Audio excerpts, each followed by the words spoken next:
Well, hello and welcome to the 11th in our series of GSMA Showcase live events. Firstly, I'd like to thank you for taking the time out of your busy schedules and for joining us here today. I'm very pleased to welcome representatives from across the world who shall be presenting in today's session. And obviously, as we can see in the chat, there's people literally from four corners of the world. For those who don't know me, my name is Conor Dempsey from GSMA Services, and my primary role is to ensure our customers, partners, and members are leveraging the full suite of services available to help the mobile industry as a whole. We have a great session ahead of us, the aim of which is to help you, your team, your company to plan more effectively, reduce fraud, increase revenue, and improve your customer experiences. We have some amazing speakers who are going to explain the services available to help you achieve your goals and explain how they provide value to their customers by leveraging device intelligence across multiple real life use cases. As a result, we have an action packed agenda with each session lasting approximately 10 minutes. First is Tyler Smith, our Senior Product Director from GSMA, who's going to discuss the benefits of device intelligence specifically for operators. Then I'm delighted to say we have Nasser from Zain Business, who shall explain how Zain leveraged device intelligence to improve business performance.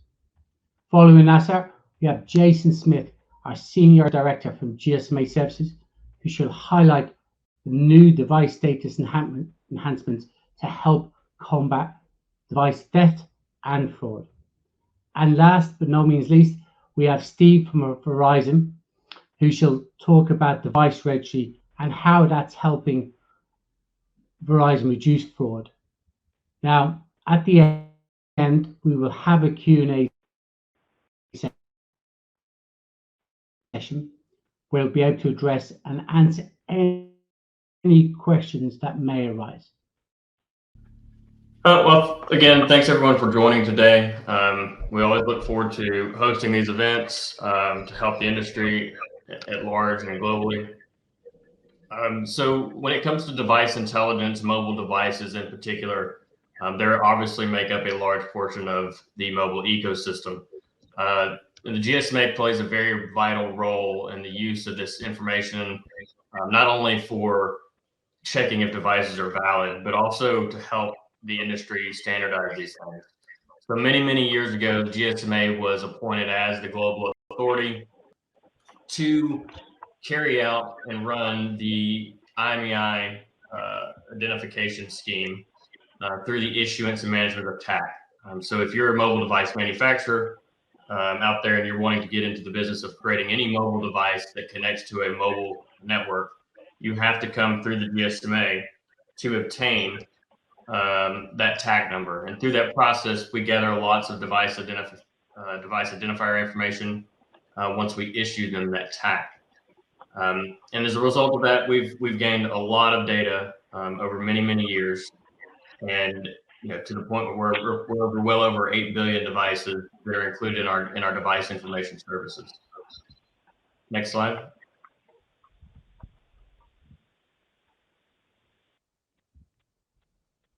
So our primary data source, as I kind of alluded to in the previous slide, is the process that we undertake in issuing the type allocation code, or TAC. Given that to the manufacturers of devices, they're then able to create a unique IMEI and implant those securely into their devices. And some of the information we collect here, you'll see in the device categories around identification of a device, i.e. the manufacturer name, model name, brand name, marketing name, etc. It's kind of, hey, here's the TAC number, IMEI number, where does the device belong to, or who issued this device, or who's the brand owner of this device. Then we also gather information through this process around hardware information, device types. Is it a mobile phone, smartphone, a watch, a tablet, an IoT device? Operating systems are important to know as well. Just a point there is that the information we do collect on the operating system is what the device will be launched with. So it doesn't give you a real-time look, obviously, as things progress from a software perspective. But we also have lots and lots of information around every single mobile device and the frequency and band detail that that device can support. Next slide.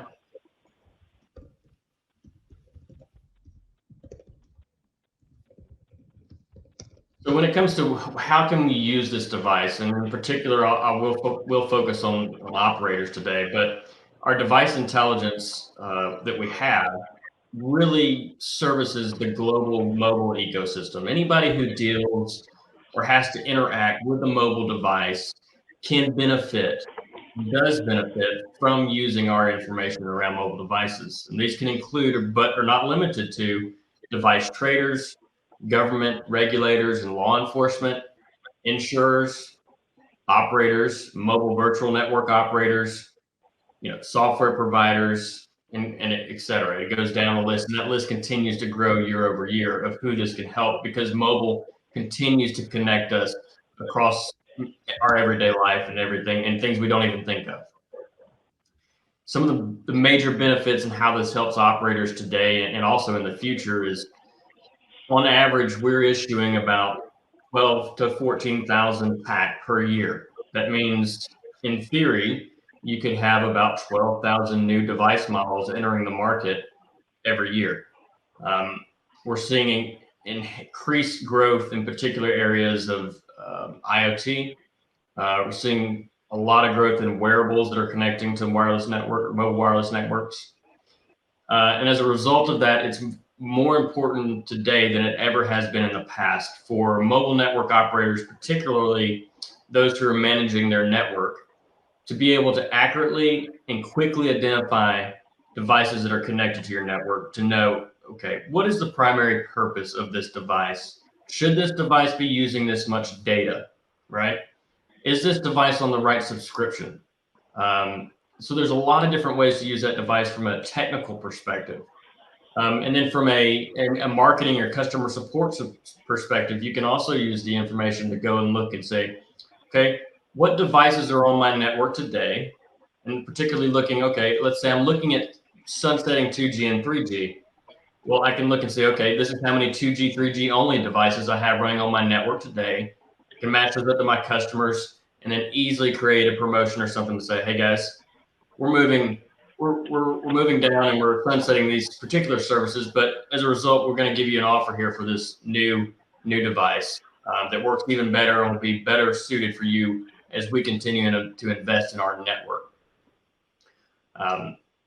So the opportunities there are endless when it comes to this data and the large sets of data we have, and I'll dig into kind of what really is in there and kind of the different tiers of data that we offer on the next slide.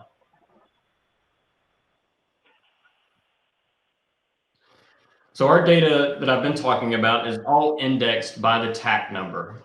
So the first 8 digits of an IMEI number. And we have two kind of core sets of data. One is called GSMA device database. The other one is device map. Now, they all initiate from the point of TAC allocation and the data we collect directly from the mobile device manufacturers. So when you look at this data, it is the global source of truth when it comes to the data, because we are getting it firsthand from the manufacturers, and we also have processes and checks and balances in place to try and make sure this data is the most accurate at all times. So when it comes to device database, as I mentioned earlier, we're doing about 10 to 12,000 device models every year. It includes things, such as make, model, 2G to 5G identification, what bands are being supported, band performance details, operating system identification, et cetera. And that holds data probably, well into the 250 to 350,000 records, unique records of TAC over the years.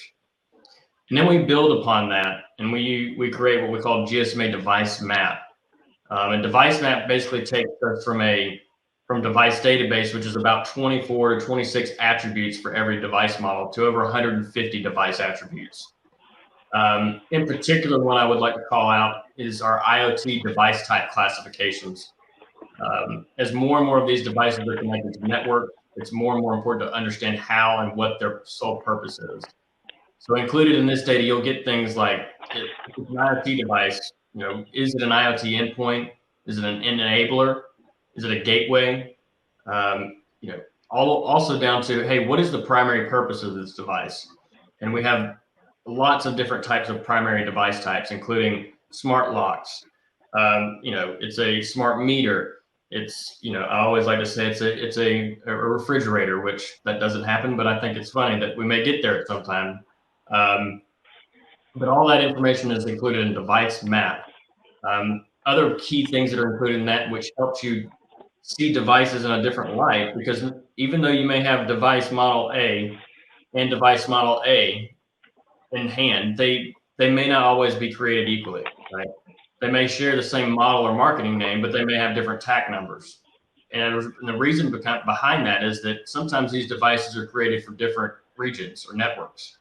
So in device map, we also include the chipset that devices are shipped with or created with.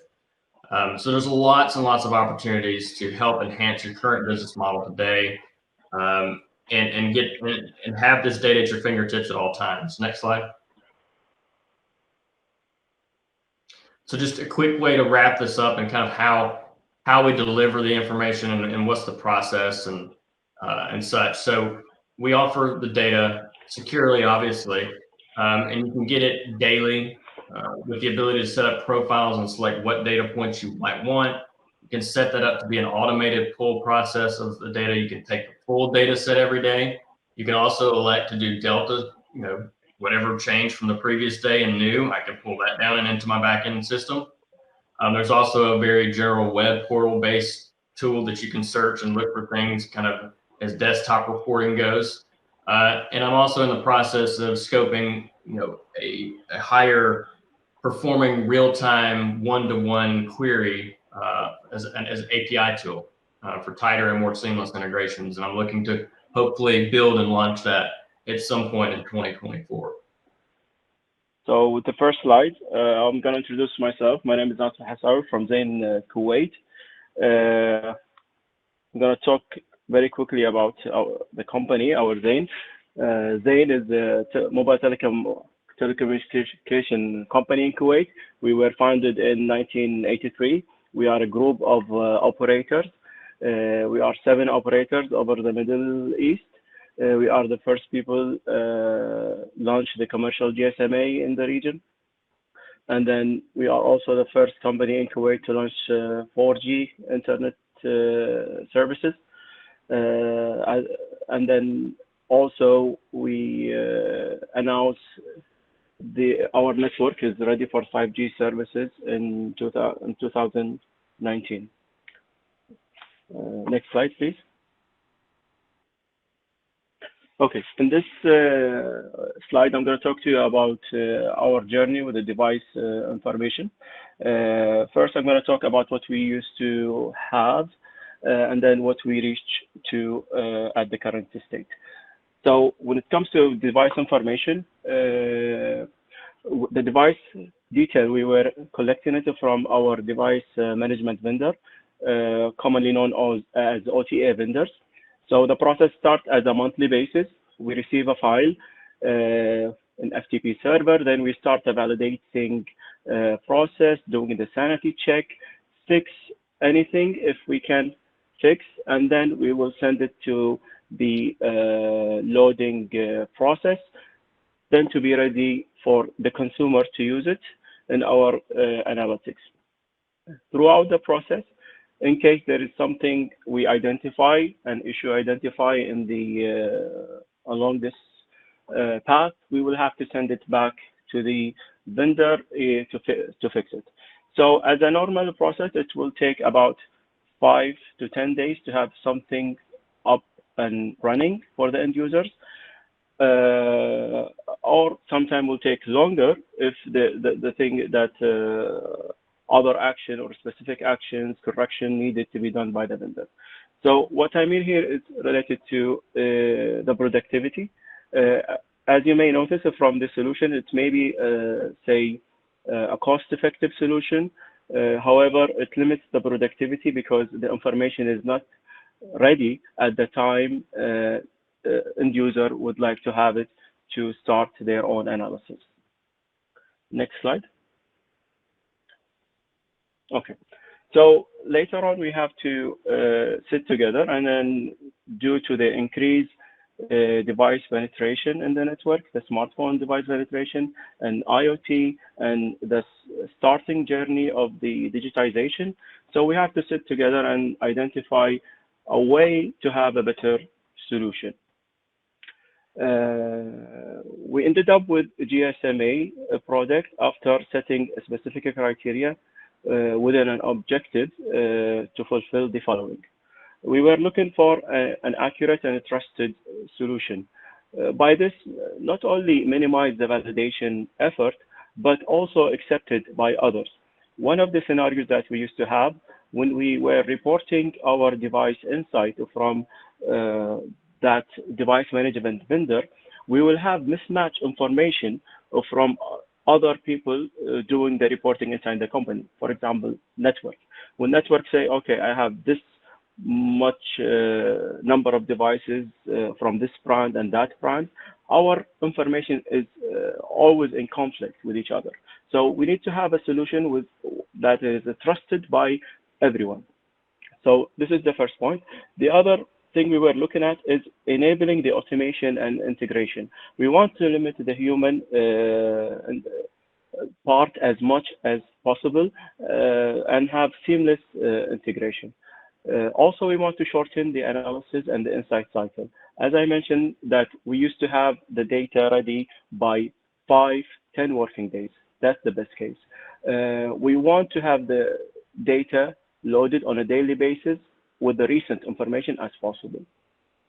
The information, next, the information is up to date. What we mean is it's not about the availability of the information, but also the inclusivity of the information. By that, as Taylor just mentioned, that IoT is included. Yes, we are interested to have such a thing. We are not only interested in smartphones, data dongle. We want all the connected devices. The last criteria, we want something rich in features, because we want to enable the analysis. We want to explore the customer behavior from many different angles and make it available for the imagination of the end user. So those were, say, the criteria by which we selected our solution. Next, please. Okay.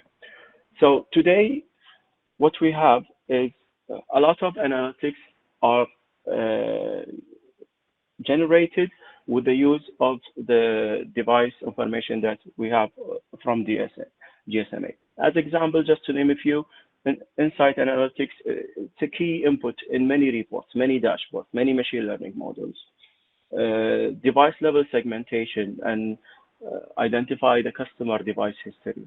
At the network side, it's actually an active input to help us in our current work with 2G, 3G network decommission initiative, and also in other projects related to device level network experience and identify the if there is any root cause related to certain type of devices. From marketing point of view and product and services, we track the demand and the forecast, monitor the new device launch. Just recently, we had the iPhone.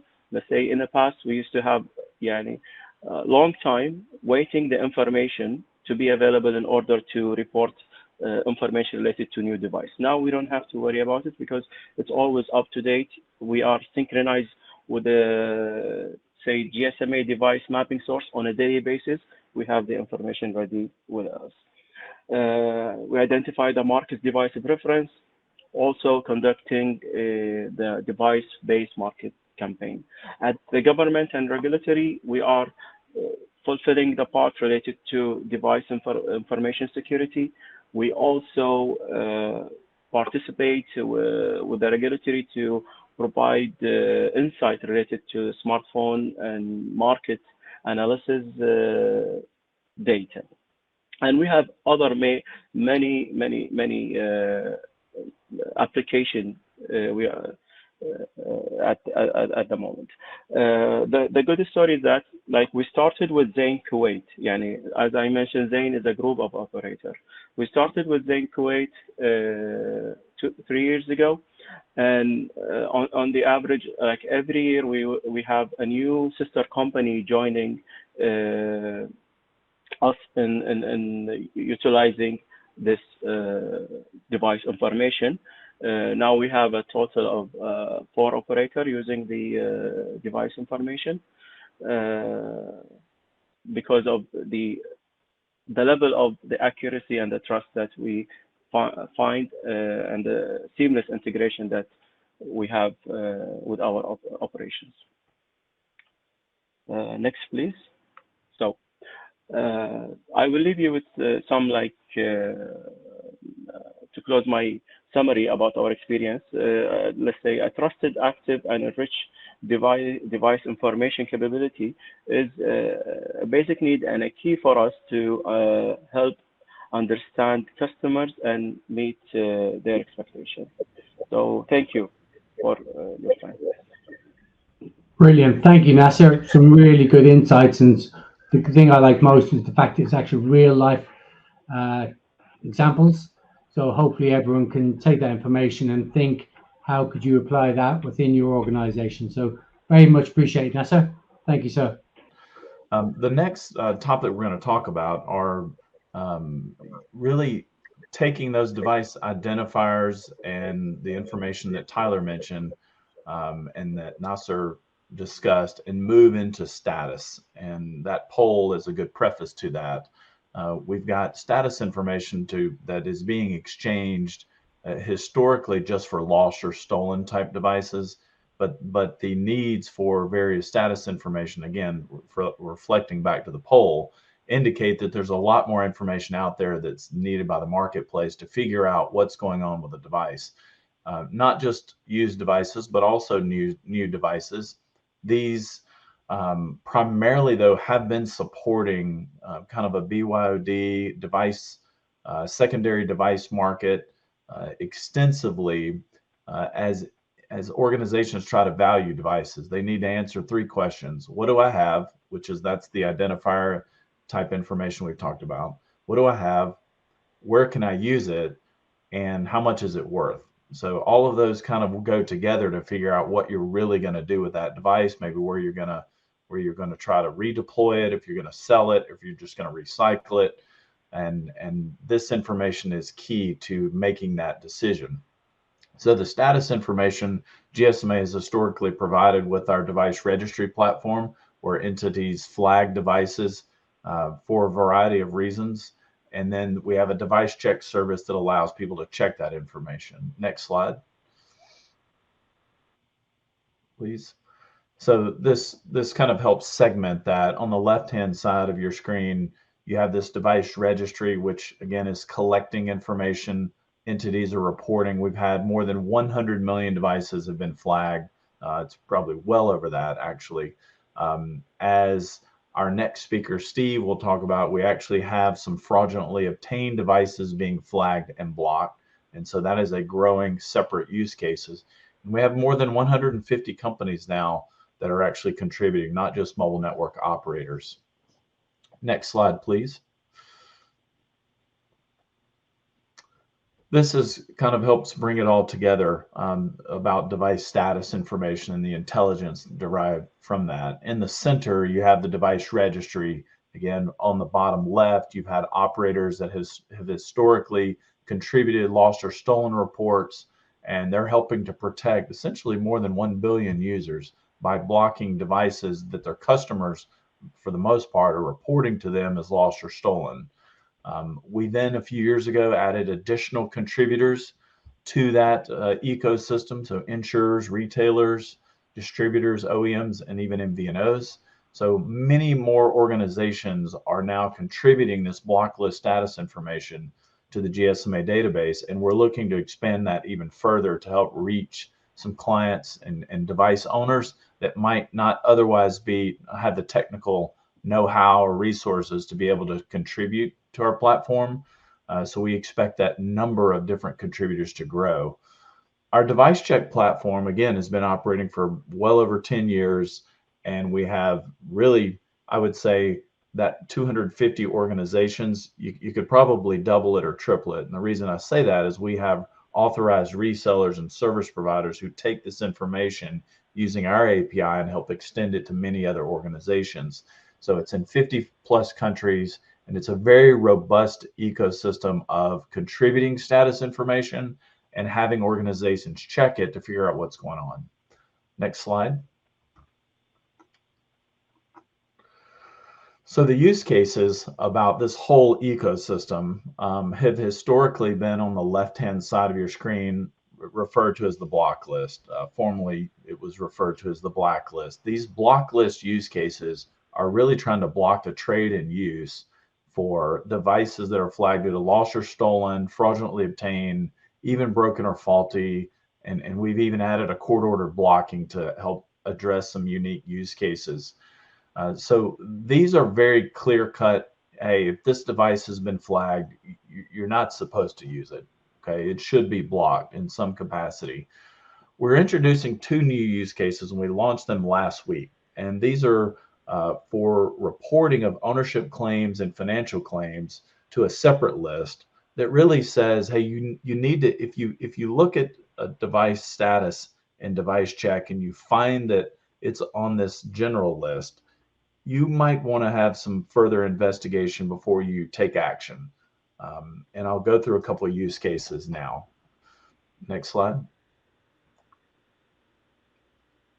So the 2 use cases so far, we have others that are under investigation. But the first one is, let's say, it's an ownership claim. Someone purchases inventory. They want to go ahead and flag this device in our device registry to kind of perfect their ownership claim to that device.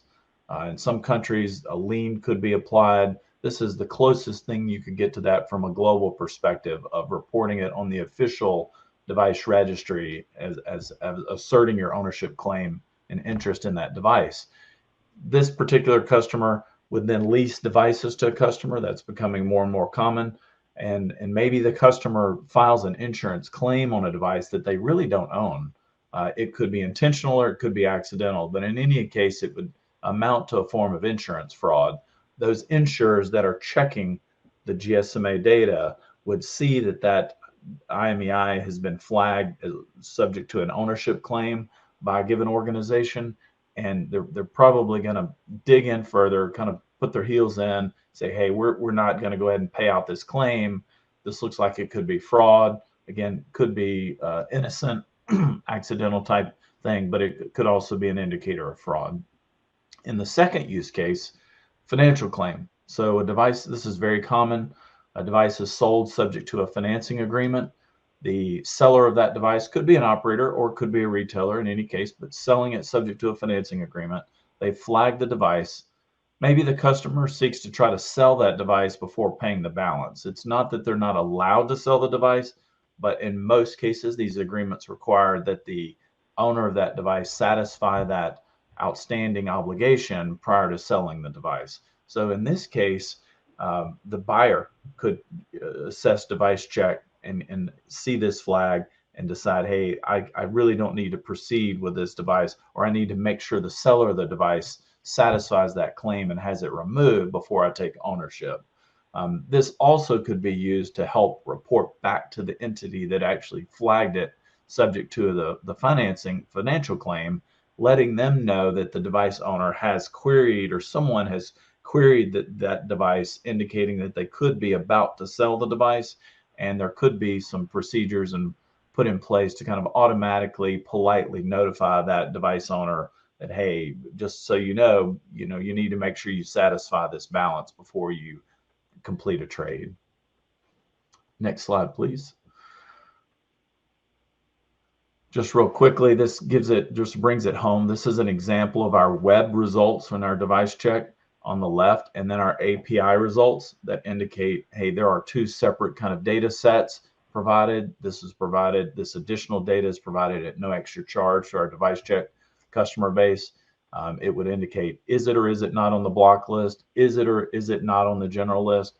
And if there is any activity, it will tell you, hey, this has been put on this list due to these reasons by this entity. All of that is new information, not just the list, but the who put it on there. And we're disclosing that information to the industry to help them make more informed decisions. Next slide, please.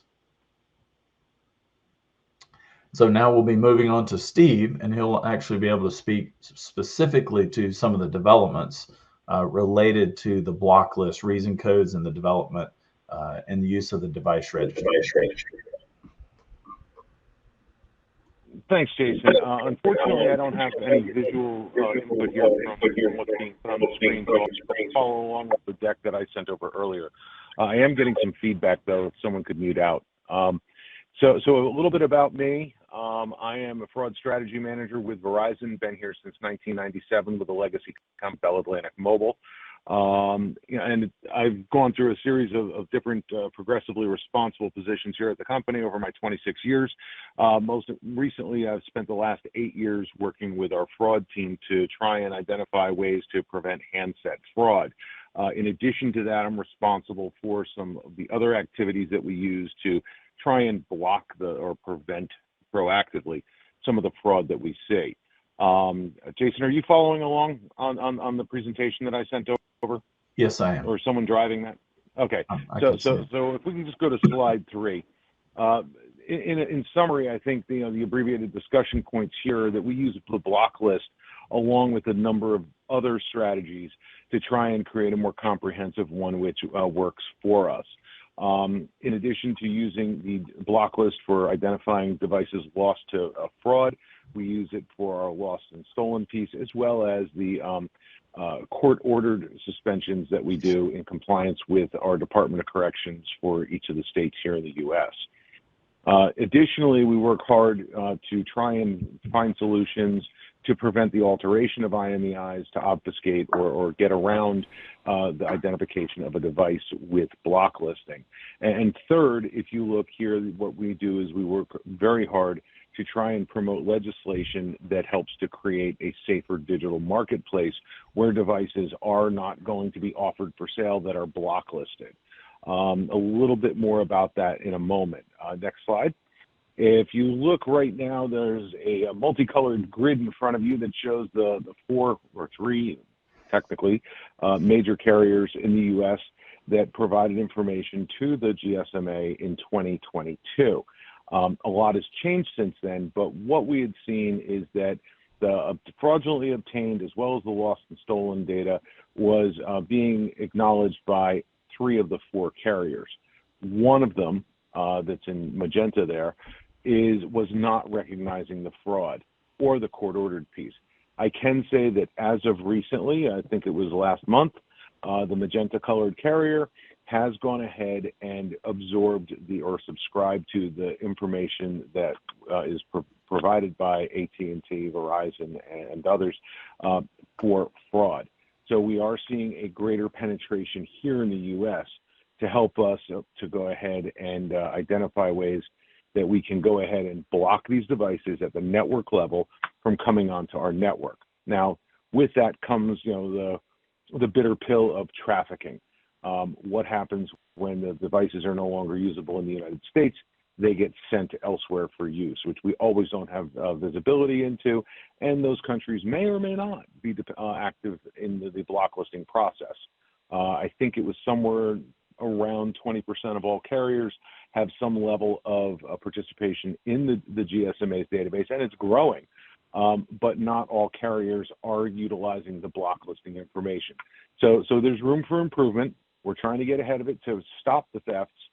That's what the legislation is more about, making it harder for these devices to be sold, whether it's in the digital marketplaces or on the street, wherever it may be, so that export isn't such a desirable method of going through and monetizing.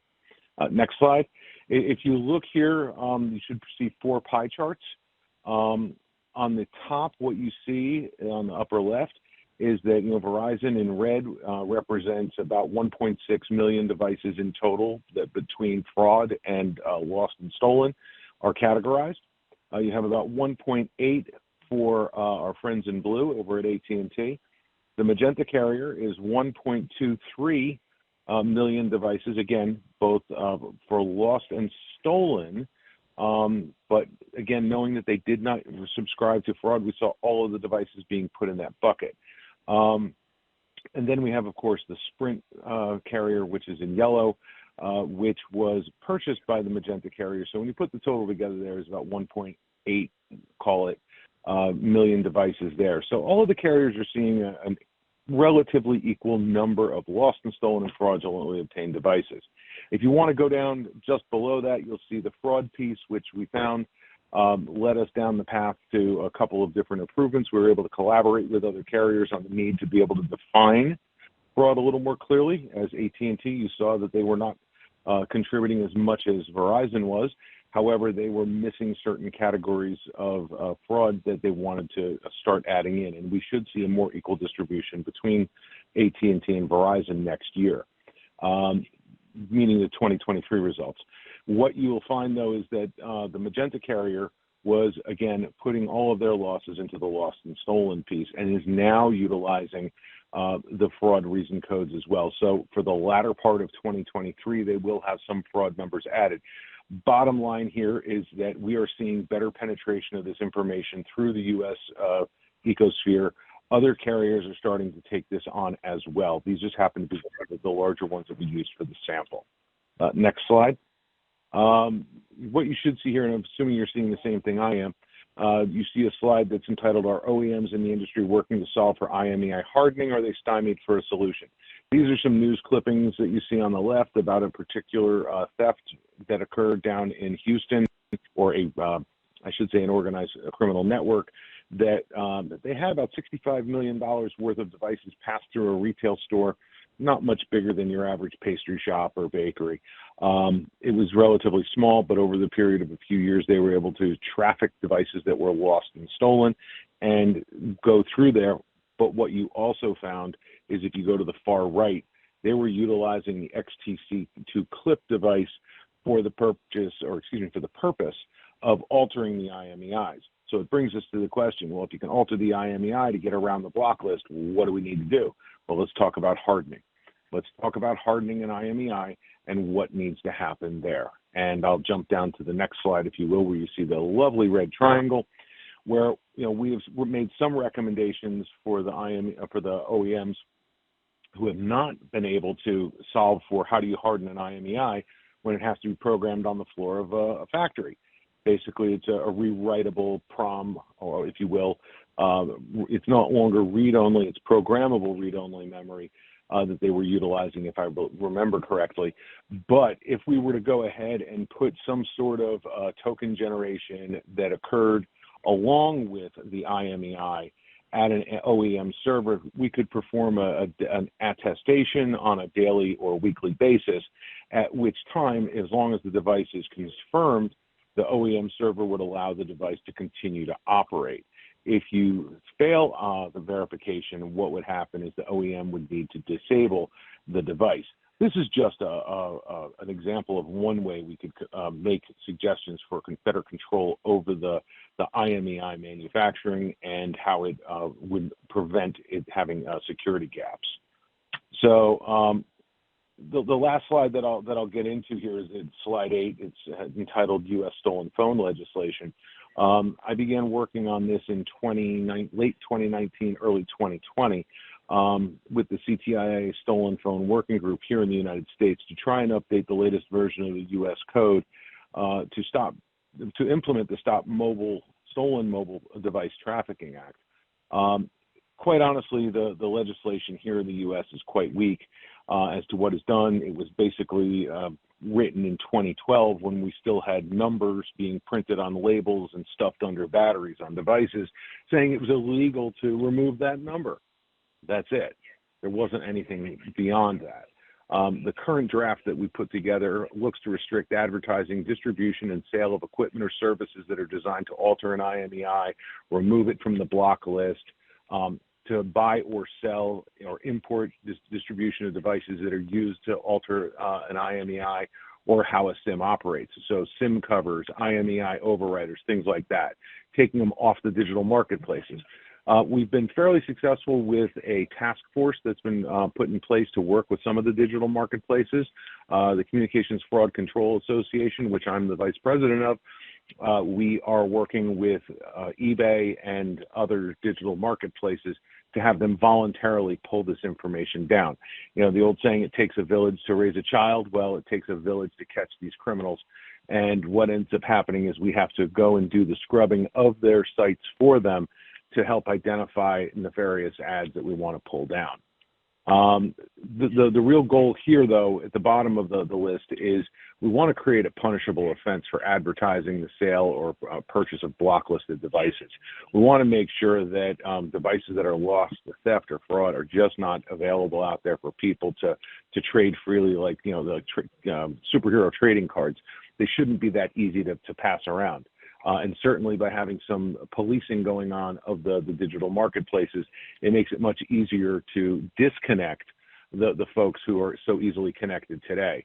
So now an aggregator who's operating out of Houston may not have the widespread reach of being able to reach all over the United States and purchase phones from someone, say, who is in a pawn shop and acting in an unethical manner in Minnesota. So we have multiple things going on to try and help curb the need for just relying on one particular source. And it's the cocktail approach, as I like to say. Some of the challenges that we have here, though, with using the GSMA or any other solution, you know, multiple delays, you know, occurred because of COVID, and it's taken us a few years to be able to get the legislative efforts across. The other piece that we see in the GSMA and using the fraud reason code, we have varying definitions of fraud from country to country, and we've had some recent discussions with the GSMA device security group about how can we come to a solution where we have an industry definition of fraud. While legally there might be a slight variation from country to country, when someone obtains a device or service or something along those lines without the intent to pay, that is by definition fraud. And I don't think that any country's boundaries would help to differ. You know, and then the other piece, of course, is, you know, with our legislative efforts, we're at a stalemate with the right to repair lobbyists. They're always on our tail about trying to be able to protect those who need an IMEI overrider for developing security, and to criminalize it would only make these independent researchers, you know, criminals. And we've yet to see an example of anyone who's stepped up to say that they are an independent researcher and this is absolutely necessary for their work. So it's kind of like chasing a ghost. So I guess in best summary, you know, there's no single solution, and this is the very last slide, to solve for fraud. As you see in the Venn diagram there, we need to have a greater OEM and industry partnership to protect IMEIs. We need more effective and expansive block listing solutions. And by the way, Jason and team do a great job of trying to get more people involved with it. It's just some of the other challenges that we see in the industry do bleed into that, where there is a reluctance to participate. And then we need effective legislation. The legislation that I've drafted has actually been introduced to some individuals over in England who are going to, for the lack of a better description, cut and paste and use some of the lineage or the lines there to be able to go ahead and help some of the challenges they're having in the UK. I was unaware, for example, 40% of all crimes in London now involve the theft of a cell phone. They're looking to get the cell phones for various reasons, first of which is the value of the device, and the second of which is to get the personal information off the phone. You know, unfortunately, there's very little legislation dealing just with the phone information or the theft of the phone, but we do see a need for greater block listing because those devices, again, are being trafficked outside of England, we believe, and going to other countries. So having other countries participate at a greater level is going to help us with that. So again, as I said, a cocktail approach or a mixed approach. is how you go about getting a better solution. And I think that we've done a great job here in the United States of utilizing the tools that are available. Would we like to see more? Yes, I'd love to see some more expanded information and other reason codes for blocking. But right now we have to improve upon what we're doing and make the penetration work. And I think Jason will tell you that I've probably been the biggest supporter of the use of the fraud reason code in the United States. And I'm tickled to say that we now have all of the carriers utilizing it, all of the major carriers anyway. And hopefully we will be able to get to some of the smaller carriers. I know we're bringing some on one by one into the GSMA, and hoping that we'll see all of them be required to in a very short time. So, but if anybody has any questions, I hope that I haven't bored you to tears with this, but I'd be happy to help answer any questions you might have. Brilliant. Thank you for that, Steve. It's very insightful, and pleased to hear you're doing good cause and lobbying as much as possible. And I think what's highlighted is the complexity of the market, but also the fact that the current tools out in the market today can actually assist you if you haven't really considered it as much as many other people. So thank you very much for that, Steve. So what I'd like to do for the next few minutes is just answer some questions that have arose, and I'll kind of direct them accordingly. So firstly, this is I'm sorry, fella. Yeah, Tyler, can you hear me? Yeah. IoT, complex, how do we simplify it? Yeah, so I touched on that a little bit during the presentation. Obviously, everyone knows that IoT devices are going to continue to grow exponentially over the next few years. We're starting to see that happen. People have been predicting it, and where it really can cause issues for network operators comes into subscriptions, data usage, et cetera, and being able to accurately and reliably identify those devices on your network to ensure that you're not being taken advantage of, or that certain devices are not impacting your network performance, and that all those things are included in our device map and service that we offer. So all the intelligence you need to quickly and accurately identify the primary purpose of those IoT devices is there and available. And that's something that we introduced about 1.5 years ago, I believe. And we continue to invest in that area and add additional primary use types. But really some of the key areas is the high level delineation of, is this just an endpoint? Is it an enabler, or is it enabling, or is it a controller? So by what I mean by those three definitions, if it's an endpoint, most likely it shouldn't be using much data, right? Or if it's an enabler, it might be using more data because it's enabling or is acting as a gateway for other IoT devices in a particular environment. So if you have questions about that, or you want to talk about that further on ways to dig in and better identify and track and monitor IoT devices that are on your network, we'd be happy to discuss that in more detail and kind of point you in the right directions to help solve some issues. I can read the question. So the question for Jason was, do you work with device providers to reduce any fraudulent situation done by bad actors?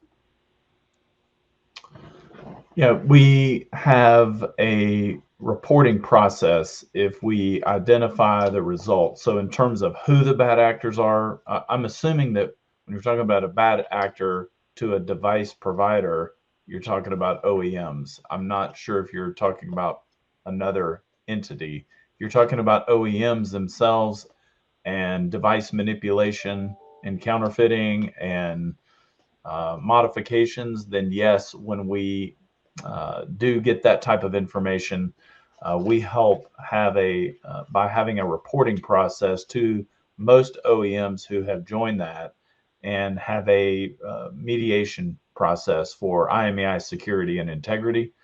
And there's a defined process for those that have joined into that and opted in to kind of correct that going forward. If you're talking about bad actors in another capacity, I might need a little bit more information to understand. Okay, brilliant. We've probably got time for one, maybe two more. I'm not sure who would be most appropriate, so all of you listening and answer if you think you can answer this. So for 5G devices, is there an attribute available to differentiate between NSA and SA devices? That sounds like potentially something for you, Tyler. Yes, that's for me. So there's two ways, and we can advise you on how to do that through device database or device map. Device map, we actually curate that data and indicate if a device supports 5G standalone. So that is possible and included. Brilliant, thank you. Well, we had quite a precise answer there, so we'll just get one more of them in. So how can we access the database of the devices that are reported/detected as stolen or whose IMEIs were altered? So basically, how do we access this information? How do we access the information about devices that are reported stolen? Correct. Okay. So in most cases, an operator is going to authenticate their customer. They're going to verify that a device that was reported stolen to them has been in use on their network within, let's say, according to our best practice, a 30-day period. So if it's been active, they can authenticate the device, the IMEI was used, they can authenticate the customer. They can then report that to the GSMA block list. GSMA does not adjudicate or investigate whether a claim is valid. We make sure that the stakeholders that are participating, subscribe to the proper policies and rules about how they do that. In the case of a commercial device owner with inventory that might be reporting, we have an explicit direct agreement with them, and they are the ones that determine if their inventory was subject to a loss. So you have to really think of it in terms of a consumer report of a stolen device versus a third party that has their own devices, whether it's an inventory or an insurer that they're reporting. And so that our agreement covers the rules of engagement by which they define if a device has been reported stolen or not. We do not require to follow on. We do not require a police report per se, but have other procedures and methods in place to make sure that they adhere to.